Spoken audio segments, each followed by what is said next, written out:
That's a good thing to think about when we want to add humor to talks. Now, I know that people watching this are thinking, well, but I'm just talking about like my business topic or whatever. Like, why do I need humor? I just want to convey this information. And so why is humor important for us to include, whether it's a keynote, a TEDx talk, a business presentation, a conference session that we're doing? Hi, and welcome to Speaking Your Brand. I'm your host, Carol Cox, joined by our lead speaking coach, Diane Diaz. Hi, Diane. Hi, Carol. We always recommend that you add humor to any presentation, keynote, or talk that you give. Now, you may think when you hear humor that you have to do a corny joke, maybe like this one. Did you know that koalas actually aren't bears? They don't have the qualifications. Okay, so that's where the laugh track would come in on a sitcom, because clearly that's a super corny joke. Now, you could tell that in your talk if you wanted to. It could find a place in there, but you don't have to find a knock-knock joke or a corny joke or a comedy stand-up set to include in your talks to add humor to it. Now, Diane, I know that you've actually done a stand-up comedy set, a 5-minute set. Can you give an example of one of the vignettes that you shared? Yes. So my mother was very frugal, as am I, but she grew up during the Depression, so she was extremely frugal. And one of the things that she liked to do was to clip coupons, right? So that was one way of saving money, but that isn't the only way that she saved money at the grocery store. She also, back in the day when I was a kid, there was, in the grocery store we shopped, and there was a big table that was divided into sections that had like wrapped candy in it, like caramels and things. And this is pre-technology. So you would take a little bag and put 5 pieces of candy, and you would put your little quarter in the slot of the box. So my mom would tell my sister and I, who were 5 and 7 at the time, go and get the candy. But first, she would give us some instructions, and she would say, now listen, I don't want you to take 5 pieces of candy. I want you to take 6. And we were like, Mom, but isn't that stealing? Shh, just go get the candy. This was my mom's way of saving money. Now you can understand it from her point of view. Like, this really legitimately happened. She's saving money because we didn't have much money. Technically it's stealing, but I find that hilarious that she's basically turning her children into petty thieves. Well, and also the way that you tell it makes it funny, because you could see telling it just like, well, we would go to the grocery store, my mom would say, take 6 pieces of candy instead of 5. Right. And you're like, okay, well, really, where's the humor in it? Right? Like, you do the dialogue, you do your mom's voice and how she's saying and how you're reacting as a little kid. Yes. So thinking about adding humor to talks is like, find the humor in a situation, but then kind of play it out. Like how to bring it to life. Yes, and even act it out. And so when I was doing the comedy set, telling that story, I would be my mom, and then I would bend down like I'm talking to 2 small children, right? So giving us the instructions, and then I would lean back up because now I'm me saying, but Mom, isn't that stealing? Then I'd bend back down. So you acting it out to create the whole scene for the audience. Okay, girls, this is what I want you to do. I want you to go get that candy, but I don't want you to take 5 pieces. I want you to take 6. But Mom, isn't that stealing? Shh, just go get the candy. Well, that's a great transition to another form of humor that you can include in a talk, which is more physical comedy. So I actually like physical comedy, which I'm surprised to discover about myself. But from doing the in-person workshops and retreats that we've done, where we get the women who attend, we do improv exercises, we do dance parties, we really get them comfortable in their bodies and doing things and kind of expanding where they're at by the time they get on the stage to practice their talks or their stories, they feel much more expansive. Yes. And so I like physical comedy, and I think it's because of watching sitcoms growing up, because you would have to, the actors did kind of have to act things out. And I was recently watching an old episode from Friends, which of course is like is on all the time. So you can always catch an episode. And it was an early one, and I had forgotten how physically comedic those actors are. Like Jennifer Aniston, there was like a scene and she's like grabbing her mouth because like she hit her tooth and she's like really getting into it. And there's other TV shows which are much more like cerebral, or maybe they're just not that much into physical comedy.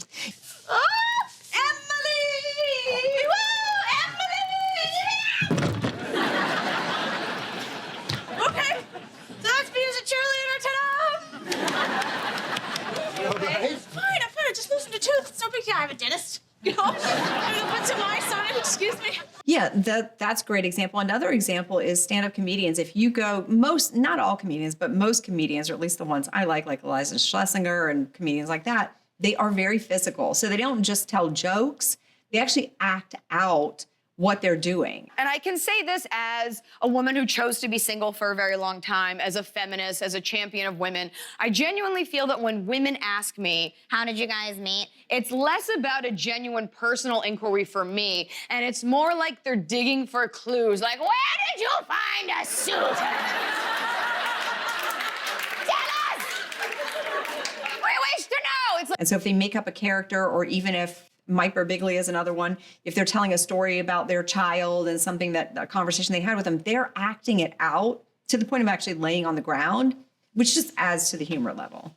I write some jokes for you, I write some for my daughter. What you need to know for the story is that it killed. You know, like, Una's like, what do we have for dinner? So we have finding the humor in situations, stories, little vignettes. We have physical comedy. Yes. There's also maybe like sardonic or maybe a little bit more sarcastic or intellectual humor. Yeah, I love sarcasm. Yeah, that's like my second language. And I know that you're a big fan of Seinfeld. Oh, you yes. love watching that. Yes. So what kind of humor do they have and how do you see that show up? Yeah, it's the type of humor that I like to call, well, it's situational humor, but I think it's also what I would consider like stupid humor, where it's really nothing, but they make such a big deal out of the nothing that it makes it hilarious. I mean, completely absurd, everyday, the characters going through their everyday absurd situations that they turn into this big, huge deal, but they really carry the joke really far. So they don't just, it's not joke. It's a joke that goes throughout the entire show. So they take that situation and they really like go deep with it. And that makes it absurdly hysterical. I didn't get any bread. Just forget it. Let it go. Excuse me, I think you forgot my bread. Bread, $2 extra. $2, but everyone in front of me got free bread. You want bread? Yes, please. $3. What? No soup for you.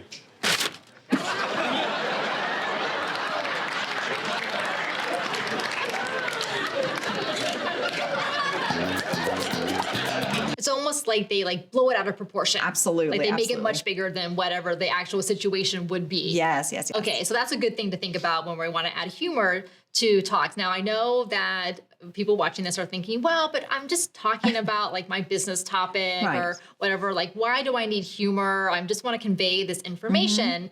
And so why is humor important for us to include, whether it's a keynote, a TEDx talk, a business presentation, a conference session that we're doing? Yeah, I think humor does a couple of things. Number one, I think it sort of lightens the mood. So we've had clients who are talking about, they might be talking about something in their business, but maybe they're sharing a story that's particularly poignant or moving. And I think adding a humorous element, not necessarily to that story, but somewhere in the talk, kind of lightens the mood and breaks the tension, right?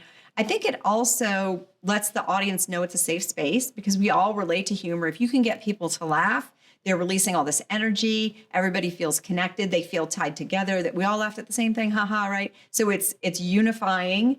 It is a release. It is energetic, right? It creates an energy in the audience. So it has so many purposes. Yeah, I love that. And I love this idea of like breaking the tension. It's almost like what we describe when we're working with our clients at the in-person workshops. Yes. Like you almost need to have energetic highs and lows, even in a kind of more heartfelt or kind of more difficult story. You still have to have an energetic high point because your audience doesn't want to stay flat and monotone, like you as the person delivering it, but they emotionally don't want to stay flat and neutral throughout the entire thing. So humor allows you some of those energetic high points. Absolutely. Yeah. And it sort of takes the audience on a ride, right? So where they kind of don't know what to expect. And then when you're able to pepper some humor in there, it's those little unexpected nuggets. So I know that sometimes we're like, oh, okay, I'm just going to wing it. And something funny comes out, and that will be fine. So yes, that could happen. Like you could just end up saying something funny in your talk without having it planned out. I like actually planning the humor, which is kind of funny because in that other episode we talked about you being the precrastinator and I very much not being the precrastinator, but I will plan out the humor. And one of the ways that I'll do that is I'll look through my whole slide deck once I have it done. or a client slide deck and I look and think, oh, okay, like we have no humor in here whatsoever, unless it happens to just impromptu happen. We need to go make sure we find some spots. So I'll find their stories. Yes. Like, okay, where's either a humorous element to the story or right after the story, how can we lighten the mood to add an aspect to the story? Or I'll find a funny GIF or a funny video clip to kind of highlight, maybe it's like, you know, to the audience, like, okay, I know you really want to achieve X, Y, Z, and kind of some type of funny gift that represents that. So that's also a really great way to think about intentional humor. Yeah, and I think GIFs and memes are great for clients who's like, we hear a lot of times, well, I'm just not funny. Well, that's okay. You can still incorporate humor. You don't have to be a comedian, right? You don't have to tell jokes to make it funny, but you can incorporate funny memes or a funny cartoon that sort of gets your point across, makes the audience laugh and they identify with it, and you still achieve the same goal, but it doesn't have to come from you personally. Let's talk about self-deprecating humor, because that's another form of humor. A lot of stand-up comedians use that as well. I know as women, we have to be a little bit careful with self-deprecating humor because it can hurt us more than it helps us, depending on what it is. And I remember years ago, I got the advice from someone who does comedy, and she said to me, she's like, self-deprecating humor is good because it builds trust between you and the audience. It kind of, you let down your guard, you show that you're not perfect, the audience will then relate to you. But she said, you have to be careful not to use self-deprecating humor that harms your credibility for what it is that you're there talking about.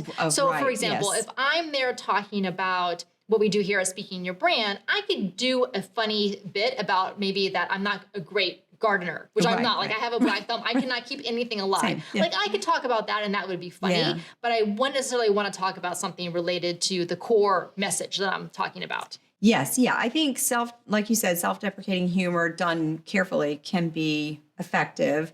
I do like, again, when someone takes that self-deprecating element and then will thread it through the talk, right? So that it sort of comes back and they keep, not constantly, but like a few times they'll reflect back like to it. And then it sort of creates that sort of continuity throughout the talk. And still self-deprecating, but in a safe sort of way. Like, I could joke about being short because I am short. It's obvious. You can see that, right? So I often use that as a tool because it is funny to say, like, I don't know if you've noticed, but I'm short, right? Like, because duh. But things like that are safe. And it doesn't harm your credibility by saying that, because clearly it's not related to the work that you do. Okay, so we talked about different types of humor that we can use in our talk. So we have situational humor, so find the humor in a story that you're sharing. We have physical humor, so physical comedy when you're acting out stories or things on the stage. We have maybe like more sardonic, sarcastic, intellectual humor. We have just like funny, maybe you do like knock-knock jokes and corny jokes and you want to throw a few of those in, or like funny GIFs and memes. And then self-deprecating humor. So for those of you who have been listening to this and watching this, think about these different types of humor that we just talked about and how can you incorporate some of these into every single talk, every single presentation that you give, because your audience is really going to appreciate having that connection not only with you, but also with everyone else who's in the audience. I wish I had another corny joke that we could end this with. Do you have any other? No. I cannot think of one. I'm fresh out. Now that you've put me on the spot, I can't think of one. Why did the chicken cross the road? To get to the other side, that's the only one I know. Until next time, thanks for watching.